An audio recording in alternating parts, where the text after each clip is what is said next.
Well, hey fans, welcome back to another movie review, and today we're talking about Watchmen Chapter I. So Watchmen Chapter I is an animated superhero film directed by Brandon Vietti, starring the voice talents of Matthew Rhys, Katee Sackhoff, Troy Baker, Rick Wasserman, Corey Burton, Yuri Lowenthal, Kelly Hu, Phil Lamar, Gray DeLeslie, and many other names. Many of your favorite voice actors from your childhood probably appear in this movie. And seeing it as this Chapter 1, it is actually taking the first half of the Watchmen graphic novel and animating it into a movie. And to start off, I'm a big fan of the Watchmen franchise. I first came to know of it via Zack Snyder's masterpiece, the Watchmen movie, and after seeing that, I actually went back and read the graphic novel, which is somehow even better.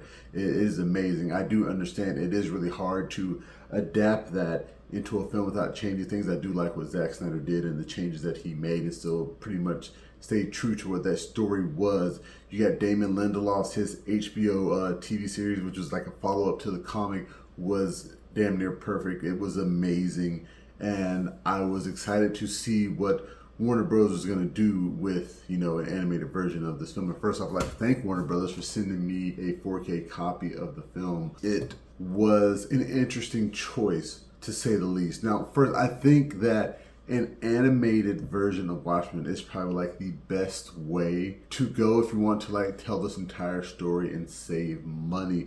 Breaking it into only 2 chapters may have been a mistake. There is a lot in this movie that I felt is kind of rushed through, is kind of soulless. It doesn't quite give off the same vibes as like when you watch Zack Snyder's movie. You hear the cadence in the way that people talk, and the way that Dr. Manhattan speaks, the subtle stops and stuff in the conversation. I feel like they just kind of speed through it in this movie, and it is to the movie's detriment, really. And a lot of other things just don't it's basically the same story as what you get in Zack Snyder's movies, what you get in the comic, the graphic novel. It's the same story, but it's just not clicking like how it clicked in all those other aspects of media. It's like the amount of care that was put into this version was not the same amount that was put into the original story, into the movie, into the follow-up series. It's like another cash grab from Warner Bros. To try and do this. And I have nothing against like the voice actors in this. They're all great. The director, Brandon Vietti, he directed one of my favorite DC animated movies, Batman Under the Red Hood. So like big props to him. And I'm wondering if he was just like a hired gun. They kind of put him on this.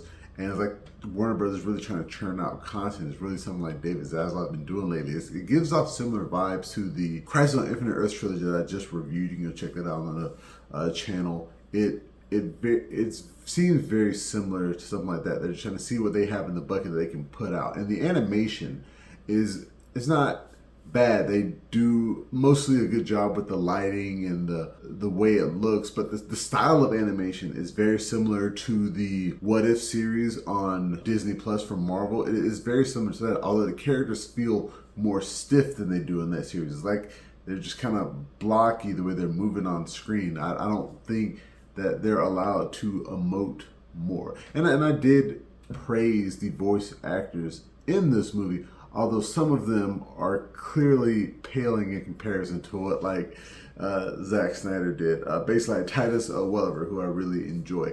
He voices Rorschach, and the way he does it, it sounds like a cheap knockoff of Jackie Earle Haley, who I think really did that voice very well. The same can be said for Rick Wasserman, who does Edward Blake. His version of the comedian. The voice just doesn't quite fit. Like, it's good for what it is in this movie, but I feel like, and this is just me talking, like I would have just gotten everybody back who was willing to come back from Zack's movie to do these voices. You would have a bit of nostalgia, at least, with the characters sounding very similar. Like I said, it's more of a faithful adaptation than Zack Snyder's. They do keep a lot of things from the comics that Zack Snyder changed, and I do think that part was good. One of the things that they did keep that I don't think they should have kept was the Tales from the Dark Freighter, the little, comic book excerpts. Like when you're reading the graphic novel and you take that little side quest to read what the kid is reading,